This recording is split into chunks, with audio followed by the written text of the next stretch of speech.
Film dimulai pada tahun 1910, diawali dengan menampilkan seorang anak laki-laki bernama Huo Yuan. Kita sebut saja Yuan. Dia adalah putra dari guru kungfu terbaik di kota itu yang bernama Guru Huo.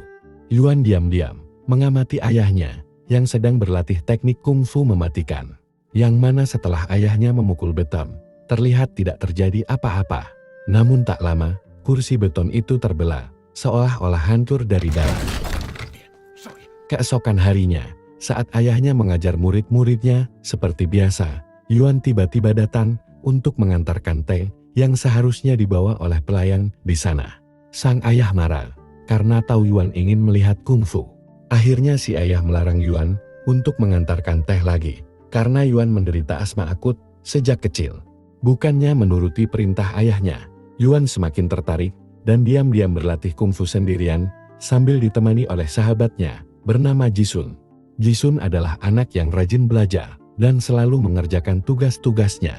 Sementara Yuan sendiri lebih suka berlatih kungfu karena dia tahu kalau ayahnya adalah salah satu ahli kungfu terbaik di kota itu, bahkan belum pernah terkalahkan. Hal itu dibuktikan dengan banyaknya penghargaan yang telah diterimanya yang dipajang di dinding rumahnya. Keesokan harinya, seorang guru kungfu bernama Zhu yang datang dari aliran kungfu lain muncul untuk menantang ayah Yuan. Sebelum bertarung, di sana memiliki tradisi di mana kedua petarung harus menandatangani pernyataan hidup dan mati. Setelah itu, pertarungan pun berlangsung dan disaksikan oleh seluruh penduduk kota yang sangat antusias. Guru Zhu berkali-kali diserang, tetapi ketika Guru Wu ingin mengakhiri pertarungan dengan menggunakan teknik mematikan, tiba-tiba, karena suatu alasan, Guru Wu menahan serangannya. Karena hal itu, dia rela mengalami kekalahan dan terpaksa meninggalkan arena pertarungan. Melihat kekalahan ayahnya, Yuan menangis dan tiba-tiba putra guru lain datang bernama Coki sambil meremehkan aliran seni bela diri milik ayah Yuan. Tak terima akan hinaan itu, Yuan segera menantangnya untuk bertarung. Namun sayangnya, Yuan yang masih lemah dengan mudah dikalahkan dan diinjak-injak di depan umum. Jisun lalu berusaha menenangkan Yuan, dan semenjak itu, Yuan bersumpah, mulai hari ini, dia tidak akan pernah kalah lagi dan menjadi yang terkuat. Ketika tiba di rumah, Yuan ketahuan berkelahi dan akan dihukum oleh ayahnya. Namun untungnya, ibunya datang untuk menahan emosi ayah Yuan. Beberapa waktu kemudian, Yuan diam-diam menyelinap untuk mencuri buku kungfu, lalu saat dapat, dia meminta Jisun untuk segera menyalinnya.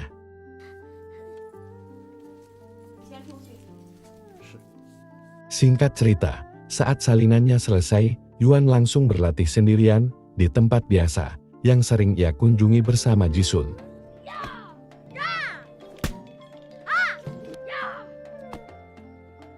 Beberapa hari kemudian, dengan berani, Yuan kembali menantang putra guru Zhu untuk bertarung.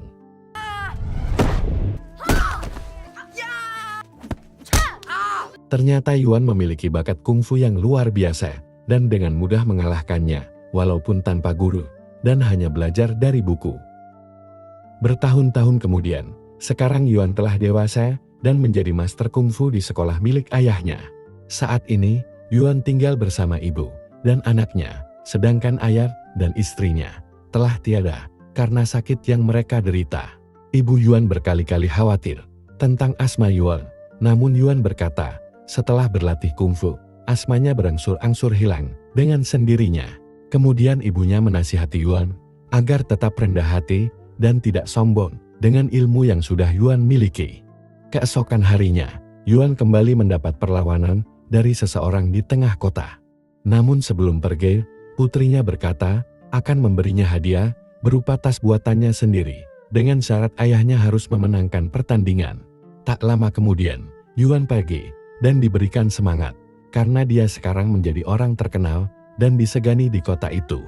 Setibanya di tempat pertandingan, ternyata orang yang mengajaknya bertarung adalah musuh masa kecilnya, memiliki bakat kungfu yang luar biasa. Dia berkata akan menang melawan Yuan, karena dia sudah mengembara ke puluhan kota untuk belajar berbagai ilmu bela diri.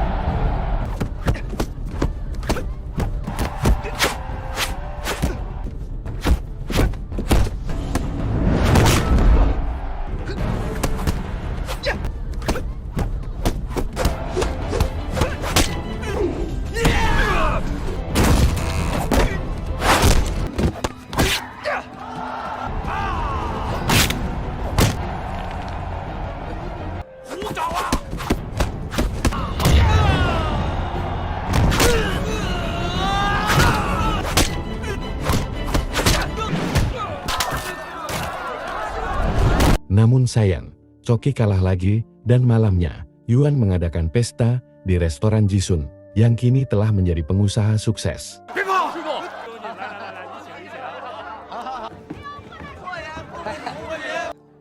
快吃，花了我不少功夫。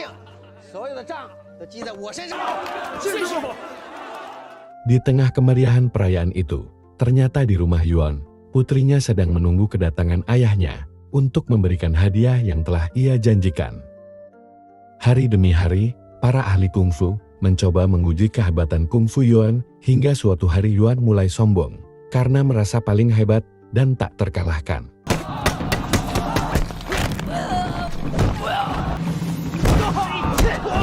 Ia dengan percaya diri menyuruh semua master kungfu untuk maju semua melawannya hingga akhirnya Yuan berhasil membuat mereka semua kalah satu persatu.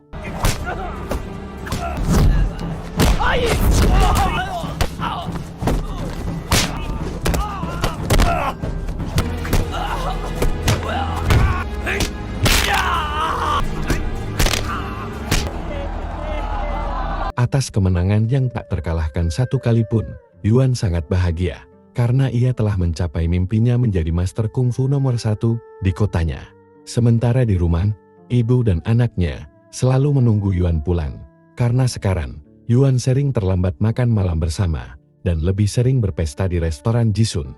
Di tengah momen itu, seorang pria tak dikenal tiba-tiba berbisik kepada Yuan dan mengatakan kalau ada ahli kungfu yang lebih hebat dari Yuan, yaitu Guru Chen, sang juara di kota Tianjin, karena dia belum pernah sekalipun kalah dalam pertarungan. Yuan yang mendengar itu langsung bercerita kepada Jisun apa yang harus dia lakukan. Sebagai sahabat, dia hanya bisa menasihati kalau semua yang Yuan dapatkan sudah lebih dari cukup dan seharusnya Yuan lebih memperhatikan anak dan ibunya di rumah.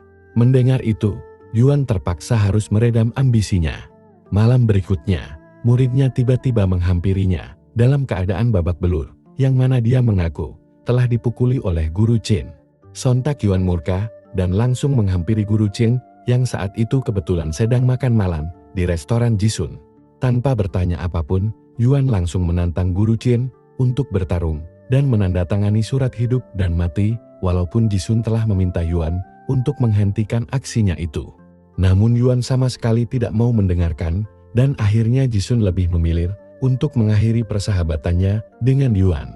Dan pada akhirnya, pertarungan antara Yuan dan Guru Chen pun dimulai.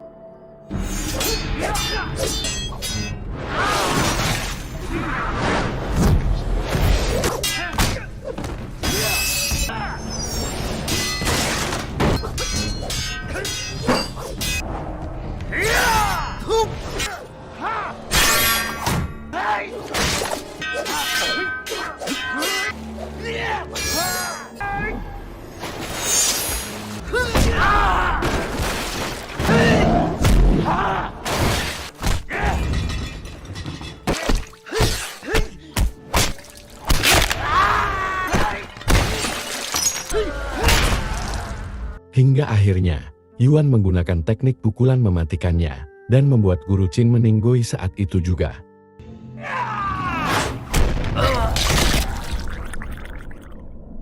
Anak Guru Chen yang bernama Mansu sangat marah, dan tampak menyimpan kebencian kepada Yuan, setelah melihat ayahnya dibunuh oleh Yuan. Keesokan paginya, Yuan seperti orang linglung, karena dia mabuk tadi malam, memikirkan pertarungannya dengan guru Chen. Begitu sampai di rumahnya, Yuan menemukan ibu dan putrinya yang sudah terbaring kaku, berlumuran saus tomat. Ironinya, putrinya masih memegang tas hadiah untuk Yuan yang belum sempat dia berikan kepada ayahnya. Yuan semakin sedih, di samping itu emosinya memuncak, seperti orang yang kesetanan. Dia langsung pergi ke sekolah guru Chen, di mana Mansu dengan jujur mengaku kalau dia yang telah membunuh keluarga Yuan.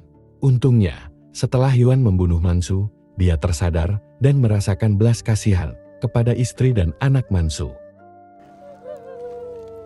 Saat Yuan keluar ingin pulang, tiba-tiba ia didekati oleh para muridnya dan memaksa muridnya yang telah berbohong untuk berkata jujur. Di mana alasan ia dipukuli oleh guru Chen adalah karena saat mabuk, ia telah melecehkan dan menghina istri guru Chen. Mendengar itu, Yuan semakin bersalah dan semakin hilang akal.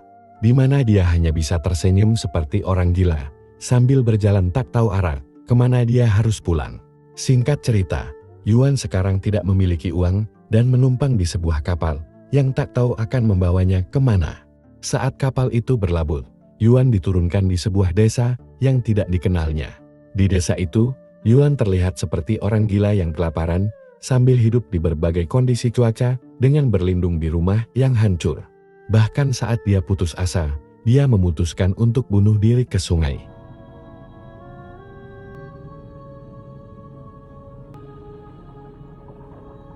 Namun untungnya, Yuan diselamatkan oleh warga setempat dan dirawat oleh seorang wanita tua, sebut saja Sumi, serta cucunya yang buta, bernama Mun. Mereka dengan sabar merawat Yuan, yang tampak seperti orang gila, yang sudah tak punya tujuan hidup. Mun dengan baik hati, merawat Yuan seperti keluarganya sendiri, hingga dia mencuci rambutnya, yang kini membuat penampilan Yuan terlihat seperti orang normal pada umumnya. Berminggu-minggu kemudian, Yuan akhirnya mulai membaik dan bercerita apa yang terjadi padanya. Bahkan Yuan sekarang mau membantu pekerjaan di ladang, seperti menanam padi.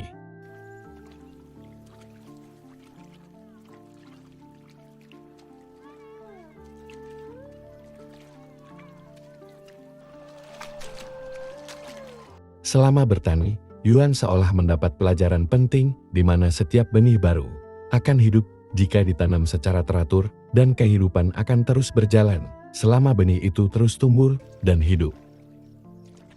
Yuan menghabiskan hari-harinya untuk menenangkan pikirannya sambil bertani bersama penduduk desa.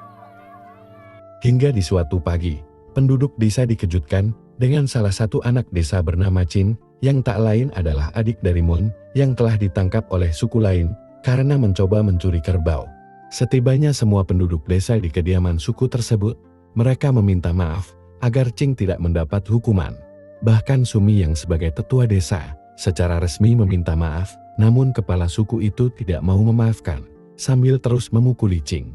Yuan yang tidak tahan atas perlakuan itu, segera menawarkan diri untuk menggantikan Chin menerima hukuman. Si kepala suku berkata, sebagai gantinya, hukuman untuk orang dewasa akan berbeda, yaitu dipukuli langsung dengan kungfu mematikan khas suku mereka. Jika sampai dupa habis, maka Chin akan dibebaskan. Tanpa rasa takut sedikit pun, Yuan langsung menerimanya dan tidak akan menyerang balik.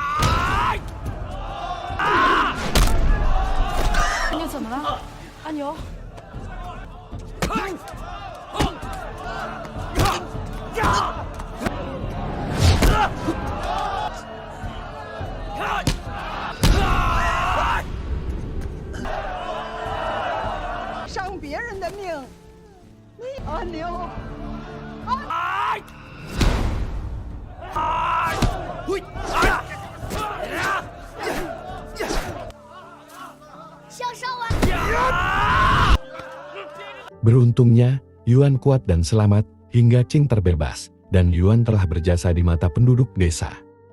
Hari demi hari berlalu, sampai suatu hari, Yuan memutuskan untuk kembali ke kota tempat dia dilahirkan, karena ingin kembali mengurus sekolah bela diri peninggalan ayahnya. Namun dia berjanji, setelah urusannya selesai, dia akan kembali untuk menemui Mun dan Sumi di desa.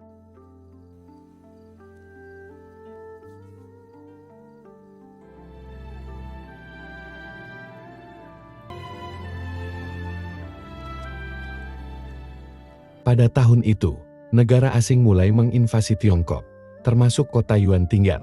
Bahkan politik dan ekonomi di sana mulai dikendalikan oleh negara asing. Yuan kembali ke rumahnya, di mana masih ada seorang asisten rumah tangga yang paling setia sejak ayahnya masih ada. Saat itu Yuan mulai merenung apa yang telah dia perbuat selama ini.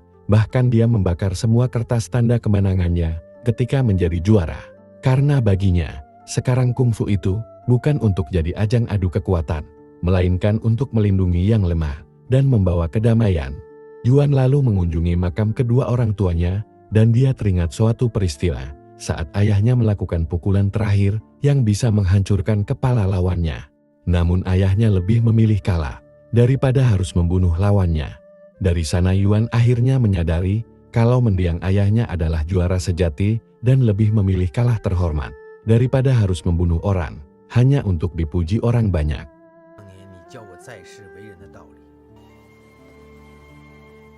Keesokan harinya, Yuan pergi ke kediaman Guru Qin untuk meminta maaf kepada istri dan anak-anaknya, serta memberikan penghormatan terakhir kepada mendiang Guru Qin.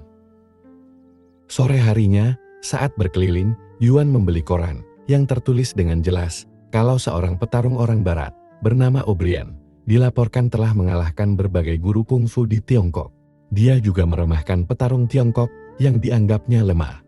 Tak hanya itu, O'Brien juga menantang siapapun untuk datang ke kota Shanghai, tempat pertandingan itu diadakan, jika mereka benar petarung sejati.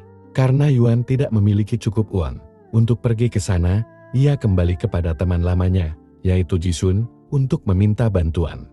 Namun Jisun masih kecewa dengan permasalahannya dulu dan tidak mau membantu Yuan. Hingga akhirnya, Yuan memilih untuk meninggalkan korannya di meja Jisun. Tanpa diduga, sore harinya, Yuan tiba-tiba menerima amplop yang berisi uang dari seseorang yang misterius.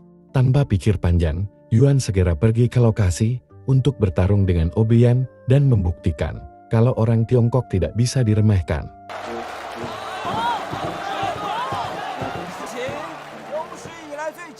Saat Yuan diminta untuk menandatangani perjanjian hidup dan mati, Yuan lebih memilih untuk bertarung secara terhormat. Karena niatnya kali ini untuk mengangkat derajat kungfu Tiongkok dan mengembalikan martabat negaranya yang telah diinjak-injak oleh orang barat. Semua orang tampak sangat antusias hingga akhirnya pertarungan antara Yuan dan O'Brien dimulai.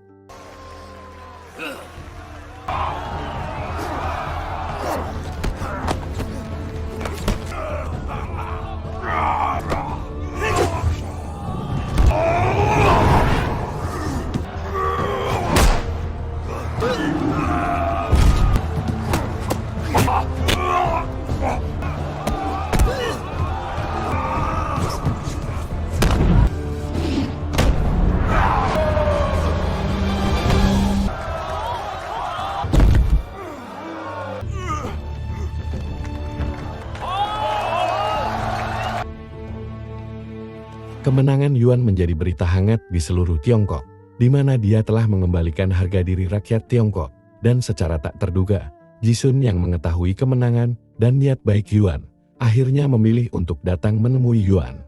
Dan ternyata, orang misterius yang telah mengirim uang kepada Yuan beberapa hari yang lalu adalah Jisun.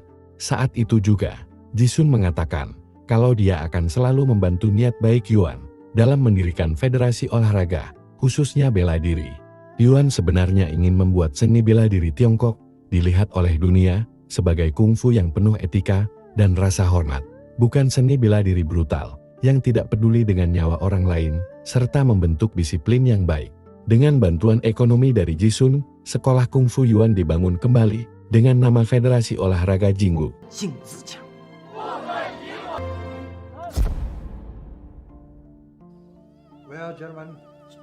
Di lain tempat, pihak asing sedang membahas terkait kekalahan O'Brien yang telah menyebabkan kerugian besar bagi mereka, baik secara materi dan martabat orang asing di mata Tiongkok.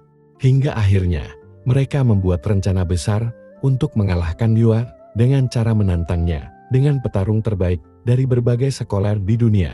Singkat cerita, keesokan harinya, Jisun mendatangi Yuan dan melaporkan kalau Jepang telah mengumumkan kepada publik untuk melawan Yue dalam pertarungan 1-4, yaitu melawan petarung terbaik dari berbagai sekolah bela diri di dunia.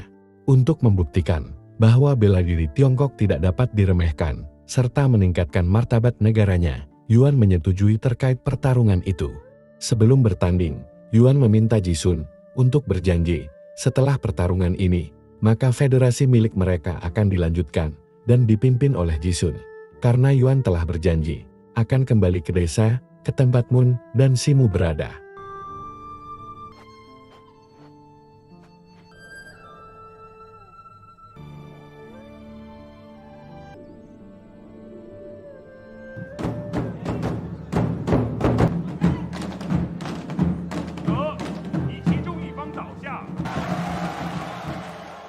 Tak lama kemudian, pertarungan pertama dimulai, di mana Yuan melawan petinju terbaik dari Inggris.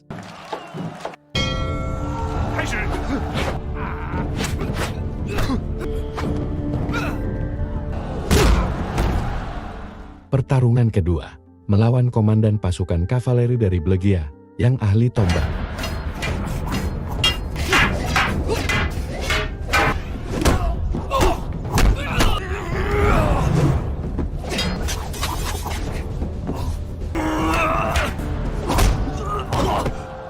Pertarungan ketiga, melawan juara dunia pedang dari Prancis.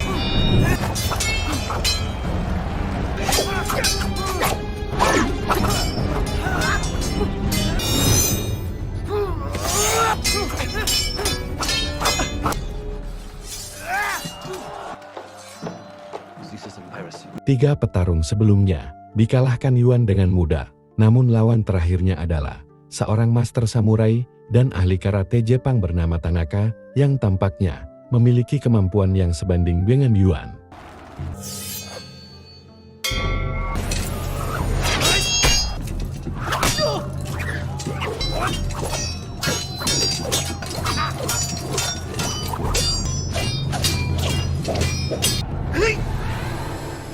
Saat mereka bertarung dan pihak asing menyadari kalau Tanaka akan kalah, mereka yang tidak ingin Yuan menang, salah satu orang asing menukar cangkir teh milik Yuan dengan racun mematikan yang akan melumpuhkannya.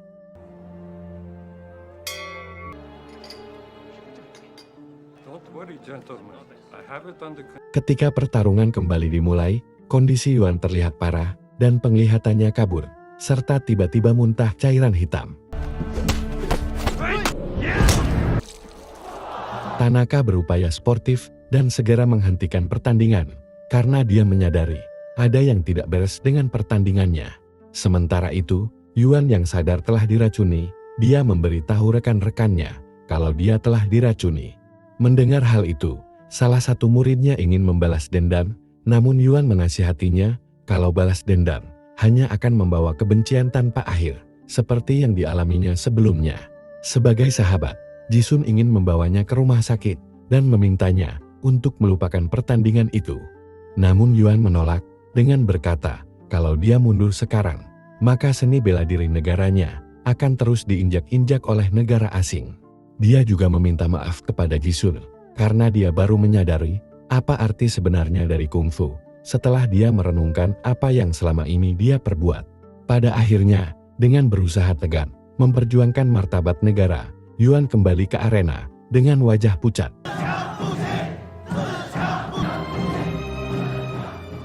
Walau Tanaka telah memperingatkan timnya untuk tidak melanjutkan pertandingan, namun Yuan masih ingin melanjutkan pertandingan, walau kondisinya sudah sekarat.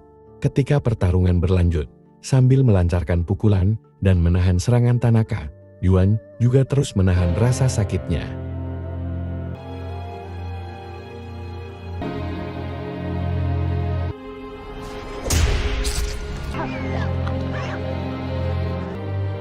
Saat serangan Tanaka mengenai tenggorokannya, Yuan seketika melakukan tinju mematikannya. Namun tiba-tiba Yuan langsung memblokir serangannya, karena teringat apa yang ayahnya lakukan dulu, di mana menjadi petarung sejati tidak harus sampai membunuh lawannya. Ketika Yuan tak dapat berdiri lagi, para juri lalu mengumumkan pemenangnya. Tapi tak diduga, Tanaka segera mengatakan kalau Yuan adalah pemenang sebenarnya.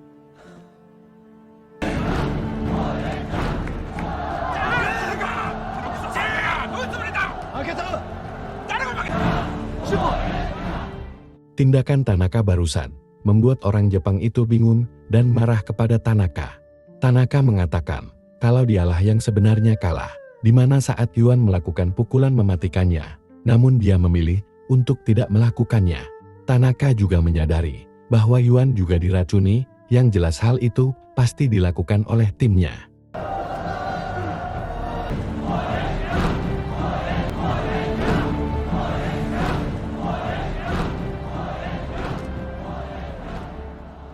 Dengan demikian, Guo Yuanjia telah tiada dan menjadi legenda dalam memajukan kungfu di Tiongkok.